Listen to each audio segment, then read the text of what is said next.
Assalamualaikum warahmatullahi wabarakatuh. Selamat siang. Perkenalkan, saya Nurul Ramadhani, NPM 2023 10317.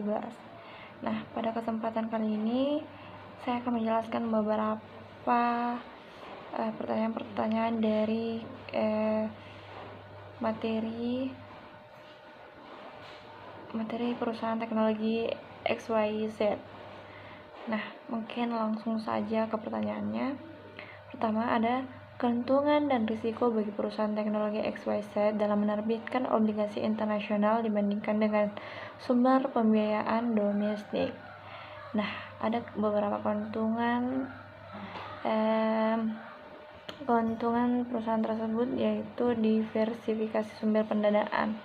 Dengan menerbitkan obligasi internasional, perusahaan dapat mengakses basis investor yang lebih luas. Kedua, ada suku bunga kompetitif. Nah, di beberapa pasar internasional, suku bunga mungkin lebih rendah daripada pasar domestik. Yang ketiga, exposure global, meningkatkan profil perusahaan di pasar internasional dan membuka peluang kerjasama strategis. Kemudian, mata uang asing, kepada mata uang asing yang mungkin dibutuhkan untuk investasi atau operasi global. Kemudian ada beberapa risiko yang perlu diperhatikan, yaitu risiko mata uang. Perusahaan menghadapi potensi kerugian akibat fluktuasi nilai tukar. Kemudian regulasi internasional, yaitu proses kepatuhan terhadap aturan dan regulasi yang berbeda di setiap negara bisa menjadi kompleks dan memakan waktu. Kemudian biaya tambahan. Biaya penerbitan obligasi internasional seperti biaya hukum dan konsultasi cenderung lebih tinggi. Ketergantungan pada pasar luar negeri. Volatilitas ekonomi global dapat mempengaruhi kemampuan perusahaan untuk melayani utang. Pertanyaan kedua, analisis risiko mata uang dalam konteks penerbitan obligasi internasional. Nah, ada beberapa langkah analisis risiko mata uang. Yang pertama, identifikasi eksposur mata uang tersebut. Tentukan mata uang yang terlibat dalam penerbitan obligasi dan potensi fluktuasinya terhadap mata uang domestik. Kemudian penggunaan derivatif, lindungi risiko melalui kontrak derivatif seperti forward, futuris, atau swap mata uang. Kemudian hedging alami, jika pendapatan perusahaan dalam mata uang yang sama dengan obligasi, risiko dapat diminimalkan secara alami.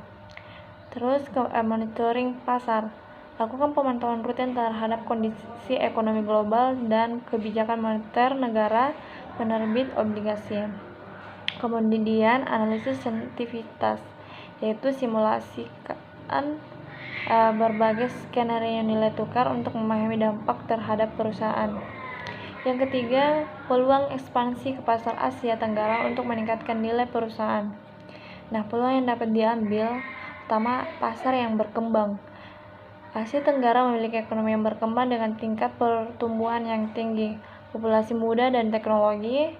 Tingginya populasi usia produktif dengan minat besar pada teknologi dapat menjadi target pasar yang potensial. Kemudian kerangka kerja regional. Adanya kesepakatan seperti Asian Economic Community mempermudah perdagangan dan investasi lintas batas. Diversifikasi pasar, mengurangi ketergantungan pada pasar domestik dan meningkatkan daya saing global. Kemudian strategi untuk meningkatkan nilai perusahaan, yaitu dengan kemitraan strategis, bekerja sama dengan mitra lokal untuk memahami pasar dan budaya. Lokalisasi produk, menyesuaikan produk atau layanan sesuai kebutuhan pasar lokal. Investasi infrastruktur, membuka kantor cabang atau pusat distribusi untuk mendukung operasi lokal. Terakhir, digitalisasi, yaitu memanfaatkan platform digital untuk menjangkau konsumen lebih luas. Nah, mungkin itu saja penjelasan dari saya. Mohon maaf jika ada salah kata. Assalamualaikum warahmatullahi wabarakatuh.